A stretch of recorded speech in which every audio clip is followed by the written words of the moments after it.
Pagi-pagi seronok tengok orang petik apa benda tu. Jambu pula dalam kepala saya. Tomato.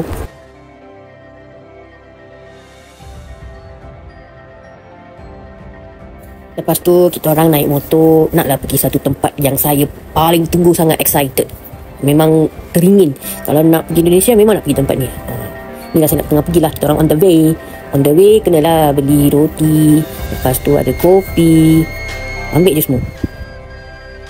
Yang paling saya suka pergi luar negara tu, saya akan explore kedai runcit kat sana. Memang seronok tau.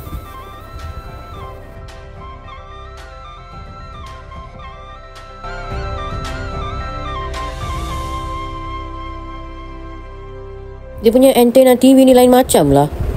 Kalau musim kemarau kan, boleh letak plastik, boleh simpan takung air tau kat sini. Tapi dia orang dah tukar lah ke satelit yang kecil. Tapi ada yang masih simpan lagi satelit besar ni. Kalau ikut jalan ni, dibandingkan dengan area-area lain, kat sini rumahnya banyak yang macam lambang tanduk tu. Saya rasa mungkin warisi-warisi raja ni duduk kat sini lah, sebab tengok cara-cara rumah mereka jaga.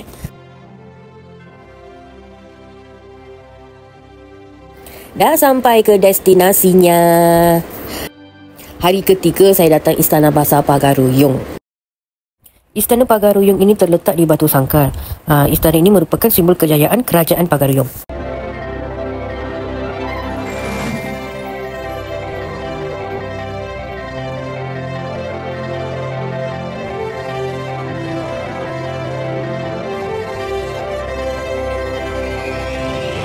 Fungsi istana ini merupakan kediaman raja dan pusat pemerintahan.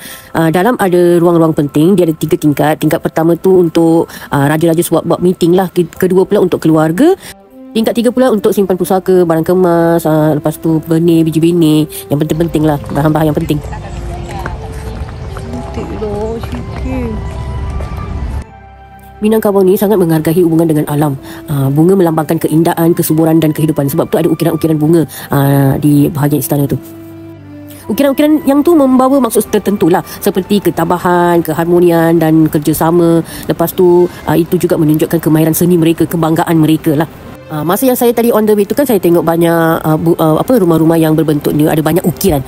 So ia memaparkan ukiran yang kompleks tu menunjukkan keanggunan kerajaan. So saya rasa yang rumah-rumah yang lain-lain tu semua mungkin rumah bendahara ke, bendahari ke, keturunan raja ke, mungkin lah kan, saya rasa lah.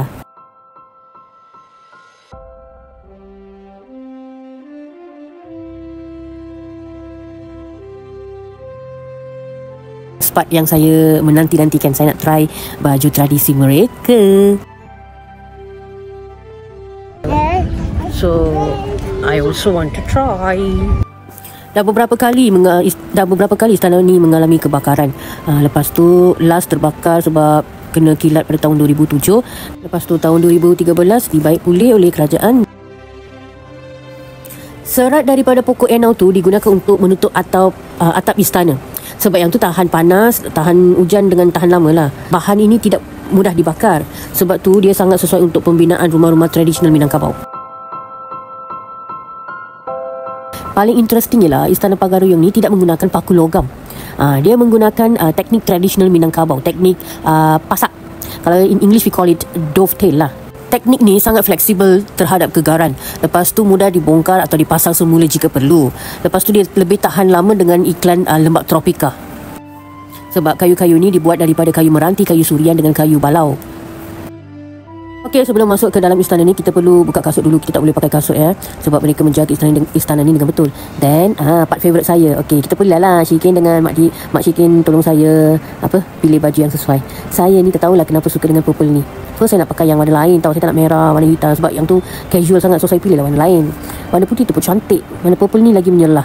So kita tengok blue. Orange ni macam biasa tapi cantik kan. Okey, sambil tengok baju mana yang saya pilih, mari saya ceritakan tentang Raja Sejarah Kepimpinan Pagaruyung. Aditya Varma, Raja pertama, memerintah sekitar tahun 1347. Nama ibunya Dara Jingga dan ayahnya seorang bangsawan Majapahit. First, lepas saya dengar namanya, saya macam kenapa macam nama India pula.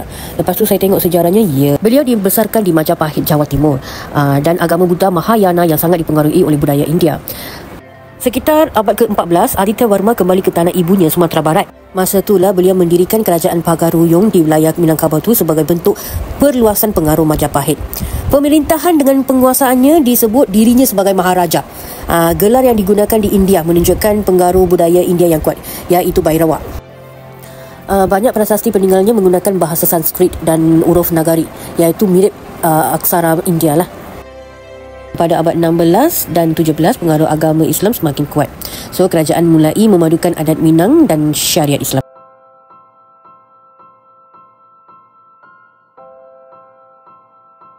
Okey, akhirnya saya pilih warna ungu yang menarik ni.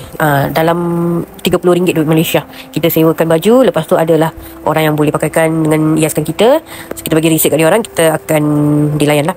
Tapi, yang saya ambil tu warna ungu. Tapi yang saya pakai ni warna hitam. Sebab ungu tu tak ada saiz saya. Yang ada saiz saya lah warna hitam. Tapi lepas pakai warna hitam, nampak cantik. Orang dulu-dulu masa mengias ni memang pakai baju yang ada tenunan emas tau. Lepas tu pakaian emas, rantai emas, gelang emas. Kita sekarang tak bolehlah pakai emas-emas. Semua orang lari-lari bawa emas kembali ke rumah.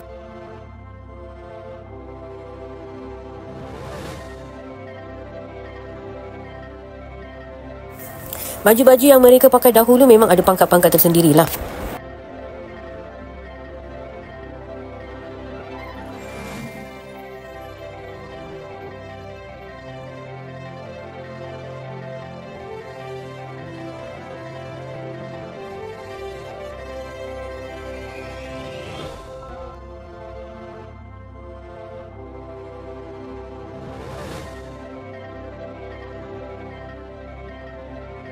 Dah siap. Apa macam boleh tak dapat jodoh Minangkabau? Mereka pakai pakaian tradisi begini pada masa adat perkahwinan ke, ada macam meeting-meeting yang besar ke, macam tu.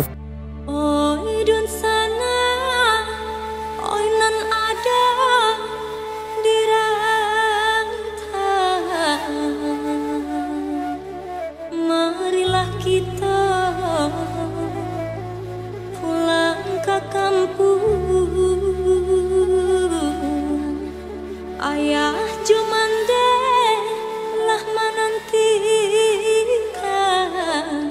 untuk berkumpul di hari raya. Okay, I'm wearing the Minangkabau baju, traditional attire portrait, gelang, accessories, this one, Algunegori, this scarf and the head decor. Okay, lepas dah pakai baju ni, buat apa lagi? Bersedialah untuk berselfie, bergambar. Okay, kat sini ada sudut-sudut untuk bergambar. Kita boleh berdiri kat tepi langsir ni yang cantik-cantik ni. Lepas tu dia ada macam piring yang ada bahan, so kita boleh angkat kat tangan, kita boleh bagi pose. So tiap sudut ni cantik-cantik lah. Bayangkan orang dulu-dulu kat sini buat meeting dengan raja. Lepas tu tinggal dengan keluarga. Seronok kan?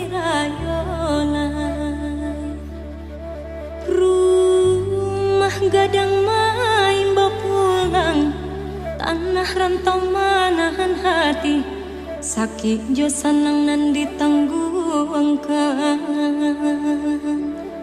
Jika salah tak lampau gadang, maaf dipinta satulus hati. De umwa ambo sa umwa jagu angko mao. Batiagang lamai kini lama nanti, mahimbau dan sananan ado di rantau. Mari bagagehlah kita pulang, Minangkabau jorandanglah menantikan kita. Mari bagagehlah kita pulang, Minangkabau jorandanglah menantikan kita. Okey, sebelah belakang pula ada dapur. Kat situ pun ada jual minyak. Kita bolehlah minyak untuk sakit kaki, sakit pinggan. Lepas tu yang ni jadi kegemaran saya, cincau. Memang refreshing sangat, rindu pula. Okey, setakat ni lah. Nanti saya akan sambung ke video seterusnya ya. Bye.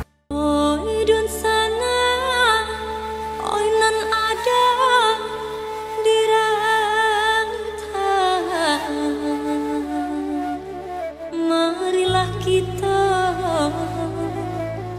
pulang ke kampung. Ayah Jumande lah menanti